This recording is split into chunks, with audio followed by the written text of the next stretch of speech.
Haleluya, haleluya, haleluya. Shalom alaikum, Shem Hamasia. Salam Aki. Aku kabarkan Injil keselamatan. Bapak Ibu yang kasih Tuhan, ketemu lagi dengan saya Evangelis Abraham Effendi Usman. Pada kesempatan kali ini Bapak Ibu, saya mengajak saudara semuanya untuk mendengarkan sedikit bincang-bincang kami dengan para hamba-hamba Tuhan yang dipakai secara luar biasa oleh Tuhan Yesus. Nah, di mana Bapak Ibu kasih Tuhan, saya pertama sekali, Bapak Ibu sudah tahu saya orang Aceh, dan di samping kiri saya ada Bapak Aliuddin Zainul Abidin. Beliau juga orang Aceh, Sabi Mekah, Tanah Rencong, Tanah Aulia, dasarnya dari Sigli PD, Bapak Ibu. Nah, di samping saya ada Bapak Gembala dan juga ada saudara saya dari Yosua Sinaga. Nah, Bapak Ibu kasih Tuhan, ini tidak kebetulan kami ketemu pada siang hari ini kalau bukan karena rencana Tuhan. Di mana saya tadi diminta oleh Bapak Aliuddin untuk menjemput beliau. Begitu saya jemput, ternyata ada hamba-hamba Tuhan yang luar biasa di sini. Nah, saya teringat Bapak Ibu, saya ingin memberikan sedikit motivasi kepada saudara semuanya, di mana Alkitab berkata, langkah orang benar itu ada di dalam tangan Tuhan. Nah, Bapak Ibu kasih Tuhan, langkah kita itu adalah Tuhan yang menentukan. Tetapi Tuhan memberikan free will kepada kita, hak bebas diberikan kepada kita. Kita mau milih yang mana, itu terserah saudara. Yang jelas, ketika Yesus berkata, "Akulah jalan, kebenaran dan hidup. Tidak ada seorang pun yang datang kepada Bapa kalau tidak melalui Aku. Ana huwa thariq wal haq wal hayah. La ahadan yadhhabu ilal abi illal bi." Tidak ada satu manusia pun yang datang kepada Bapa kecuali melalui Aku. Langkah inilah yang harus dimiliki oleh setiap orang Bapak Ibu, agar melangkah di jalan yang benar, di jalan yang tepat, sehingga saudara baru bisa nyampe di surga, bertemu dengan Tuhan. Sebagaimana sering saya katakan, semua manusia itu rindu bertemu dengan Tuhan face to face, tetapi tidak semua manusia bisa ketemu dengan Tuhan face to face kecuali melalui Yesua Hamasiah, Yesus Kristus. Maka dari itu Bapak Ibu kasih Tuhan, saya selalu berkoar-koar mengajak saudara semuanya, ini waktu semakin singkat. Bapak Ibu melihat alam, Bapak Ibu melihat di sekitar kita, di mana kenyataannya Tuhan semakin dekat datang Bapak Ibu. Sinyal kedatangan Tuhan itu sudah semakin dekat. Jangan lagi main-main. Ayo pergunakan waktu yang ada selama saudara masih bernafas, selama saudara masih hidup, diberikan kesempatan. Selama itulah pergunakan kesempatan itu untuk beriman kepada Yesus Kristus. Karena hanya pribadi inilah yang bisa membawa saudara ke surga. Bapak Ibu, mungkin ini dari saya. Selanjutnya saya persilakan saudara saya beliau dari Medan, Bapak Yosua Sinaga. Silakan Bang. Semua kehidupan manusia di dunia ini dimulai dari Tuhan. Tanpa Tuhan, maka tujuan hidup adalah tidak pernah memiliki sekalipun dia memiliki fasilitas atau mungkin kita yang dia dapat. Dan tanpa Tuhan atau tanpa ketemu Tuhan, maka tujuan hidup tidak pernah tercapai atau tercapai, dan tidak pernah mengalami yang namanya kedamaian atau damai sejahtera. Dan itulah yang kami akan berharap di sini untuk memberikan kasih Tuhan atau kehadiran Tuhan dalam hidup kami. Dan semua yang mendengar di teman-teman atau channel siapapun di seluruh dunia ini, dan jika hari ini ada ragu dengan tujuan hidup, atau Anda tidak mengalami damai sejahtera, ketenangan atau kegalauan dalam hidup, sudah pasti itu karena Anda belum ketemu Tuhan, tidak punya tujuan hidup yang pasti. Dan saat ini saudara-saudara atau teman-teman atau kawan-kawan di seluruh yang tahu berbahasa Indonesia, dengan kasih karunia Tuhan, Tuhan Yesus telah menunggu. Semua suara-suara, semua bisikan-bisikan atau semua bayangan-bayangan hayalan yang menghalangimu berserah diri kepada Yesus Kristus, saya pastikan itu adalah iblis, itu adalah penipuan. Dan saat ini tinggalkan semuanya itu, kembalilah kepada prinsip kamu yang menunjukkan Anda damai sejahtera, kepastian hidup, dan di dalamnya ada tujuan hidup yang pasti, penuh damai sejahtera, dan terimalah keselamatan itu. Dan saudara kami di tengah ini, dan saya termasuk yang sudah mengalaminya, dan saat ini saya mengajak Tuhan Yesus berkata, follow me, ikutlah aku. Yes. Di dalam semua kepercayaan aliran agama apapun, tidak ada berkata ikutlah aku, tapi lakukan dulu semua aturan-aturan ini, baru kamu bisa ikut Tuhan. Di dalam Yesus tidak ada begitu, karena Yesus penuh kasih karunia, Yes. kebenaran. God bless. Berarti Yesus tidak pernah mengajak kita untuk masuk agama ya. Ya, betul, ya, betul. Jadi yang Yesus katakan, follow me, Ya, ikutlah. ikut aku. Kalau bahasa Nias, ohi Yesu. Kalau bahasa Batak apa? Itona. Ya, Itona. Ihutona, ikutlah aku. Nah, Bapak Ibu yang kasih Tuhan sudah mendengar bagaimana pesan daripada saudara kita Pak Yosua Sinaga, di mana beliau mengajak kita untuk mengikuti Yesus. Mengikut Yesus keputusanku. Mengikut Yesus keputusanku. Mengikut Yesus keputusanku. Ku tak ingkar, ku tak ingkar. Bapak Ibu yang disini Tuhan, ketika kita mengikut Yesus, itu adalah keputusan kita, bukan keputusan orang lain. Bukan karena iming-iming sarina, iming-iming rumah, iming-iming jabatan, apalagi iming-iming bidadari. Yesus tidak pernah memberikan iming-iming. Yang Yesus berikan adalah kepastian, jaminan, keselamatan. Follow Jesus. Terima kasih. Sekarang kita minta waktu sedikit daripada saudara kita yang tidak pernah asing lagi bagi channel Injil Kabar Baik Bahagia. Dia adalah beliau Bapak Aliuddin Zainal Abidin from Aceh, Serabi Mekah. Ya, terima kasih Bapak Ibu yang kasih dalam Kristus dimanapun Anda berada. Saya hari ini menyapa Anda dimanapun saat hari ini berada. Saya Aliuddin bin Zainal Abidin, kami sama-sama dari Aceh. Ya, kami sama-sama orang Aceh. Beliau dari Bibir, saya dari Pidi. Saya orang Aceh Pidi, kotanya Sigli. Tuhan baik, Tuhan menjamah kami, Tuhan menyentuh kami, sehingga kami percaya dengan Tuhan. Tadi sudah dikatakan oleh teman-teman, tidak ada jalan lain, hanya Yesus. Dialah jalan kebenaran dan hidup. Tidak ada seorang pun dapat menuju kepada Bapa, kepada Allah Subhanahu wa Ta'ala itu, kalau tidak melalui Yesus. Hanya melalui Yesuslah kita dapat berkomunikasi langsung dengan Tuhan. Karena dia jalan itu, dia dari roh Tuhan. Firman itu menjadi manusia, firman itu hidup, firman itu datang mengajarkan kehidupan itu. Yesus itu mengajarkan yang benar, bukan yang salah. Nah, untuk itu mari setiap siapapun Anda untuk percaya dengan Tuhan. Bagi setiap Anda yang percaya dengan Tuhan, tinggallah dengan Tuhan, menyatu dengan Tuhan, terus tergantung dengan Tuhan. Tanpa Tuhan kita tidak dapat melakukan apa-apa. Kita tidak dapat melakukan perbuatan ilahi, perbuatan rohani di dalam kehidupan kita secara pribadi. Saya akan membacakan satu ayat buat Bapak Ibu yang dikasih dalam Kristus dalam Injil Yohanes pasal 15. Saya akan cepat sedikit.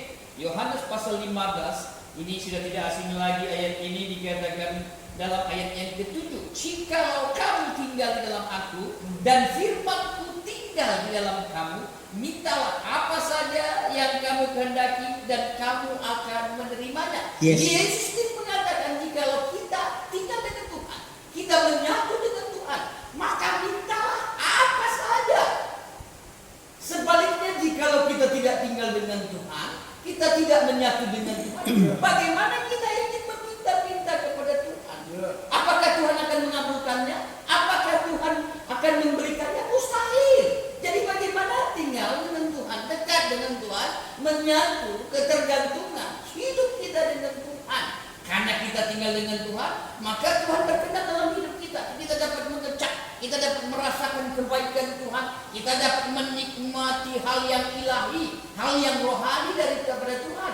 Karena kita tinggal menyatu dengan Tuhan lewat kekuatan rohnya yang kudus. Tuhan itu roh, Tuhan itu bukan patung, Tuhan itu bukan batu, bukan kayu, bukan hal dari lahiriah di dunia ini. Termasuk bukan salib. Ya, bukan salib. Tuhan itu bukan salib, tapi dia roh, dia ada, dia hidup, dia akan menyapa siapapun kita yang mau percaya. Yesus mati di kayu salib untuk menebus dosa kita. Untuk itu tinggal dengan Tuhan, menyatu dengan Tuhan, akan terpancar sendirinya buah-buah ilahi.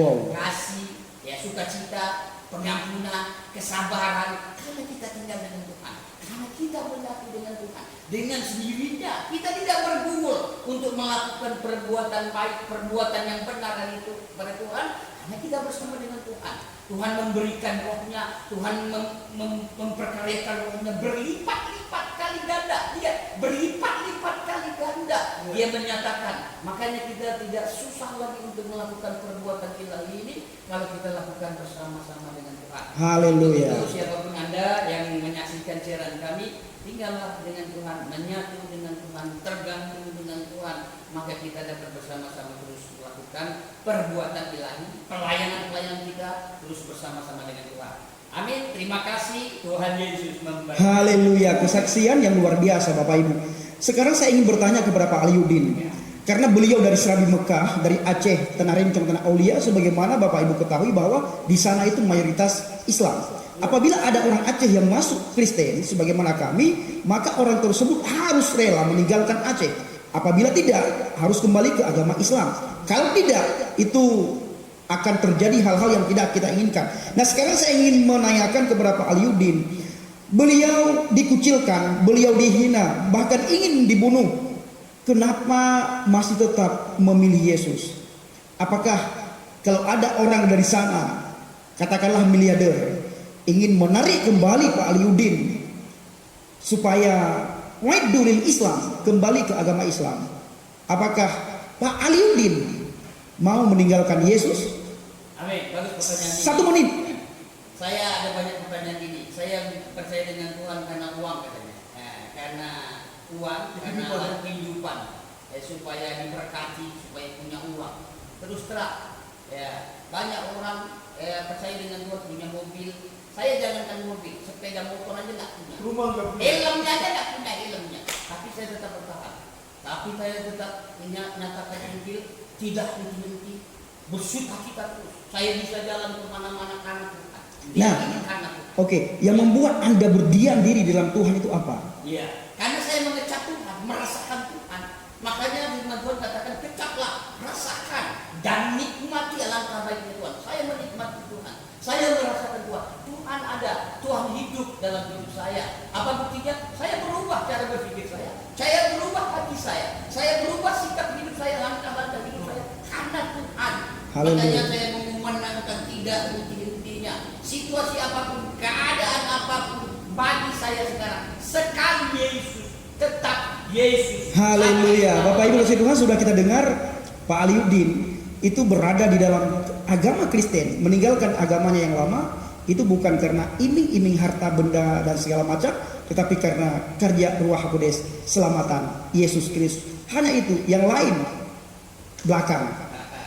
Carilah dahulu kerajaan Tuhan dan kebenaran di dalamnya, maka semua itu akan didapatkan. Carilah dahulu kerajaan, habis itu ada komanya, dan kebenaran di dalamnya. Jangan stop di kerajaan, tetapi kebenaran. Nah, Bapak Ibu yang dikasihi Tuhan, saya sangat bersyukur sekali bertemu dengan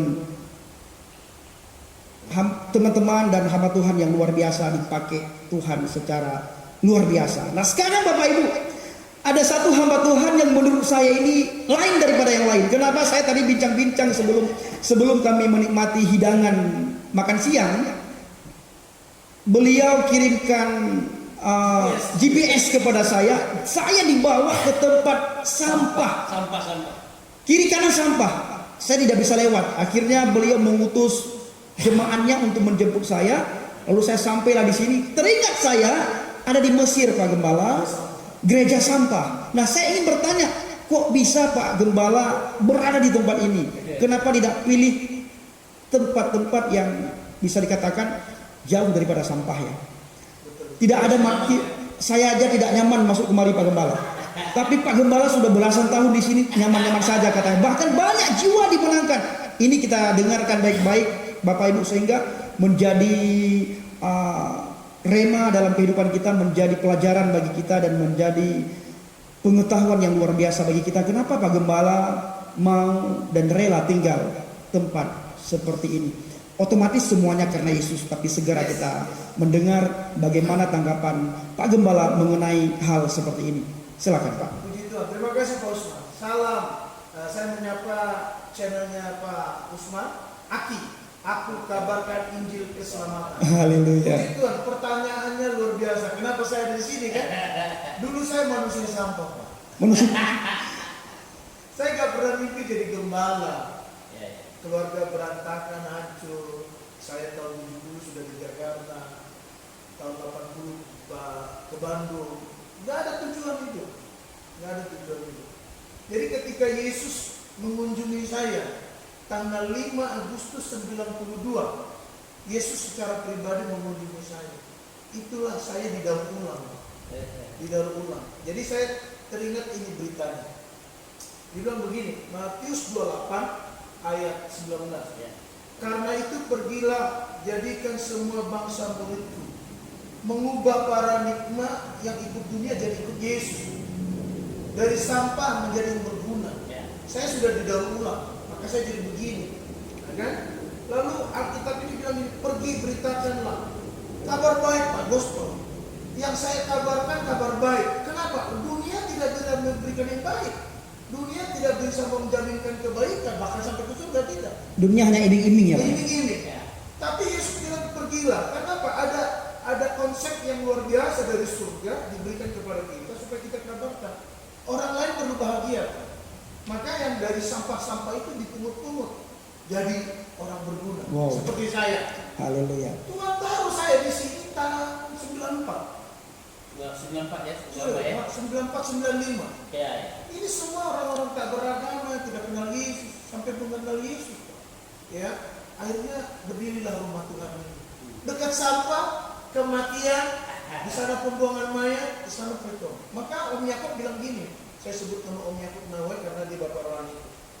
Kalau kamu masuk ke gerejanya Yesus, kematian kau lihat. Ya kan, kematian dulu dilihat. Iya betul. Setelah belok kanan, kau akan masuk ke kehidupan. Ini ada kehidupan di sini, Pak. Tapi keluar dari kehidupan dapat dipromosikan lagi kematian. Haleluya. Jadi tinggal dalam Yesus pasti beritakan Injil, Pak. Amin, amin. Tinggal dalam keselamatan dia akan bicara terus, Pak. Ya. Nah kita berempat ini adalah orang-orang dipakai dengan cara Tuhan. Di bagian bisnis dia bicara firman. Bapak di YouTube bicara firman. Pak Ali, saya semua diberikan kesempatan untuk mengabarkan kabar baik. Kami berempat mengabarkan kabar baik. Kabar sukacita. Bukan kabar duka cita. Amin. Bukan kabar malapetaka. Kabar baik. Ya. Tuhan Yesus memberkati. Amin. Pak Gembala, saya teringat tadi ketika Pak Gembala bilang Yesus mengunjungi Bapak. Ya. Nah, kapan Yesus mengunjungi Bapak? Dalam bentuk apa Yesus memperkenalkan diri kepada Bapak? Apakah lewat mimpi, lewat pernyataan, atau lewat bagaimana? Waktu itu kondisi saya kencing berdarah karena aku suka begitu. Kencing berdarah, batu kristal di dalamnya. Saya sudah putus asa, dokter bilang di Karolus harus dibuang ginjalnya. Tapi dahsyatnya Tuhan hari itu bersedia mengunjungi aku kedua kali. Natal dan Natal saya anggap 2 kali. Dia datang di dalam ruangan saya, di kamar saya jam 3 pagi, Pak. Wujudnya bukan khayalan, asli berdiri. Itu dalam mimpi atau bagaimana? Langsung penglihatan, bukan mimpi, Pak. Ketemu face to face. Saya karena orang Batak bilang gini, berpikir gini, kalau sudah ketemu Tuhan lu pasti mati. Karena saya takut mati, saya sujud menyembah, saya intip-intip kakinya itu. Ih, kok kakinya apa itu, Pak? Pakai sepatunya orang Israel. Lalu jubah-jubahnya itu, jubah benar jubah. Asal pujama saja jubahnya. Itu dia pakai jubah itu, Pak. Luar biasa. Wajahnya terang, lalu dia sodorkan tangannya, Pak. Lubangnya ada di sini. Sodorkan tangan kanan kirinya, lalu di sini, di pakunya, Pak. Lalu dia bilang, aku hari ini memilih kau menjadi hambaku. Saya bilang, saya tidak bisa ngomong, Pak. Tangannya masuk ke mulut saya, Pak. Tangan kanannya masuk ke pinggang saya, Pak. Dia olah. Hari itu juga mujizat terjadi. Haleluya. Saya stop berkencing berdarah, ginjalku yang ada kristal hilang. Baru, Pak. Ginjal baru. Saya ambil ke Karolus lagi check up, ambil darah di Prodia. Dia bilang, dinyatakan sehat, tidak penyakit. Di situ saya bilang, terima kasih Tuhan untuk kunjunganmu. Saya akan jadi hambamu. Itu awalnya saya jadi manusia benar. Wow, haleluya. Luar biasa kesaksian Bapak Gembala. Bapak Ibu kasih Tuhan, tergenapi firman apa yang sudah barusan kita dengar dari Bapak Gembala, di mana Yesus sering sekali berkata bahwa aku datang untuk orang berdosa. Ya, Aku datang untuk orang yang cacat dalam segala hal. ya. berdosa segala macam, hidup dalam kenajisan. Karena Alkitab juga mencatat hanya orang sakit yang butuh dokter.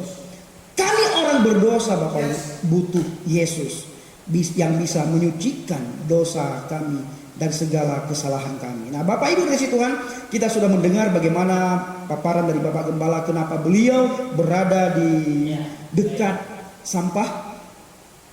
Banyak orang sudah beliau selamatkan. Saya juga minta sedikit kesaksian Pak, karena tadi Bapak juga sempat mengatakan kepada saya bagaimana Bapak menginjili orang-orang yang sama sekali tidak mengenal Kristus. Dan Bapak bilang tadi kepada saya, puji Tuhan, hampir semua di daerah gereja ini sudah mengenal Kristus. Silakan Pak. Saya diutus ke sini karena ada tantangan. Kalau nggak baptis sekian orang, nggak bisa jadi anggota. Itu termotivasi buat saya. Kemana carinya? Tangerang. Ini asli Pak, orang Buddha ini, semua orang Buddha. Orang Buddha ya. Buddha di luar Kristus. Akhirnya saya masuk Injil, datang sana, saya jalan kaki dari pintu air sana Pak, masih sepi. Terus masuk ke wilayah, itu dari sekolah minggu saya. Angan hari ini semua bermain musik. Itu mamanya remajanya dari tidak kenal Yesus sampai saya baptis. Sungai ini Pak, sisa Dani saksinya, dan di sebelah sini ada empang namanya. Saya baptis orang. Dan saya diutus kemari dan Tuhan tidak salah. Awal-awalnya bilang kok ke tempat sampah gitu. Kenapa di tempat kematian, di tempat kuburan? Ada satu kata-kata yang membuat saya tetap kuat. Tuhan tidak pernah bersalah menempatkan hambanya. Haleluya. Itu Pak ya. Sudah berapa jiwa Pak orang Buddha yang masuk ke gereja kita? Kampung berarti satu kecamatan. Satu kampung ya. Satu kampung ini Pak. Luar biasa. Terima Yesus Pak. Gereja awalnya 3 di sini. Ya, gereja yang saya di sini 2 3. Lalu berkembang gereja-gereja di kecamatan ini ada 57 gereja. Wow, luar biasa. Kita udah mulai itu. Dan semua yang sudah menyebar ini dari sini semuanya. Haleluya. Bapak Ibu yang dikasihi Tuhan, inilah amanat agung yang harus dilakukan oleh seorang gembala dan oleh seorang penginjil. Saya sering mengatakan di YouTube Pak Gembala begini, memang tidak semua orang Kristen itu jadi gembala. Betul. Tidak semua orang Kristen itu jadi pendeta. Tidak semua orang Kristen itu jadi guru sekolah minggu. Tidak semua orang anak Tuhan, orang Kristen itu jadi pemain tamborin, pemain musik, WL. Tetapi harus semua orang Kristen itu melakukan penginjilan Pak. Nah inilah perintahkan Injil tadi. Maka saya sering katakan di channel Injil Kabar Baik Baget, semua kita harus berani memberitakan Injil. Amen. Siap tidak setiap, Injil harus diberitakan. Ada waktu, tidak ada waktu, kita harus memberitakan Injil dan kita harus bersaksi tentang kematian dan kebangkitan Kristus. Karena ini kabar baik. Karena inilah yang paling ditakuti oleh setan. Kalau masalah percaya Tuhan, setan pun percaya Tuhan malah dia gemetar ketika dia mendengar nama Tuhan. Tapi masalah melakukan firman adalah orang-orang saudaralah yang harus melakukan firman. Nah, baik Bapak Ibu dikasihi Tuhan, terima kasih. Shalom alaikum Bismillah Muhammadiyah. Salam Aki. Aku kabarkan Injil keselamatan. Bang, boleh dikasih motivasi sedikit? Kata-kata penutup. Ya, semua teman-teman yang mendengar hidup ini, jika Anda lemah, tidak punya tujuan hidup, dan Anda tidak sakit atau membunuh diri, hidupmu hancur, keluarga hancur, dan tidak ada seorang pun menolongmu. Kami mau yang sudah mengalami Yesus Kristus sendiri. Ada pribadi Yesus Kristus yang peduli, yang sanggup, yang mau menolong. Yes. Dan Anda yang sudah mungkin sekarat atau sebelum kematian, ingatlah bahwa Yesus mengasihimu dan menolongmu. Yes. Tidak ada perbuatan baikmu, hartamu, kemampuanmu, kepintaran siapapun di dunia ini yang bisa menolongmu ketika ajal kematian menjemputmu. Hanya kehadiran Tuhan Yesus Kristus yang bisa menolongmu, memberi kabar baik itu keselamatan kekal. Terima kasih. Amin. Sedikit lagi saya tutup ya. Tadi Bang Fedi tadi katakan carilah dahulu kerajaan Allah dan kebenarannya. Pertanyaannya kemana kita mencari? Di mana kita mencari? Saya akan menjawab dalam hidup kita, dalam pikiran kita. Kita melakukan yang benar, bukan yang salah. Dengan kata lain, kita tidak melakukan dosa. Kita melakukan yang dikehendaki Tuhan, yang dimaui Tuhan, yang berkenan di hadapan Tuhan. Maka yang lain-lain akan ditambahkan. Makanya saya bisa yakinkan kepada Bapak Ibu, saya sangat sederhana. Boleh dikatakan saya tidak punya apa-apa, rumah saya tidak punya, tetapi Tuhan menyertai, Allah menyertai, yang lain-lain ditambahkan. Saya bisa hidup Saya bisa melihat Bapak Ibu lihat saya sehat-sehat, saya baik-baik. Saya bisa sekolahkan anak saya dengan baik-baik. Saya dapat melakukan semua hidup dengan baik. Inilah yang lain ditambahkan. Dalam pelayanan saya bisa kemana dan di mana. Ini yang lain-lain itu sudah ditambahkan dalam hidup saya secara pribadi. Saya bersukacita dengan Tuhan. Marilah Anda dimanapun berada, cari kerajaan Allah. Lakukan yang benar. Kalau kita di dalam kerajaan Allah, Allah yang bertakhta dalam hidup kita, Allah itu yang bertanggung jawab dalam hidup kita, Allah yang memprotek segala kehidupan kita. Cari kerajaan Allah itu, maka yang lain-lain akan ditambahkan. Amin. Terima kasih. Tuhan Yesus memberkati. Amin. Haleluya. Shalom.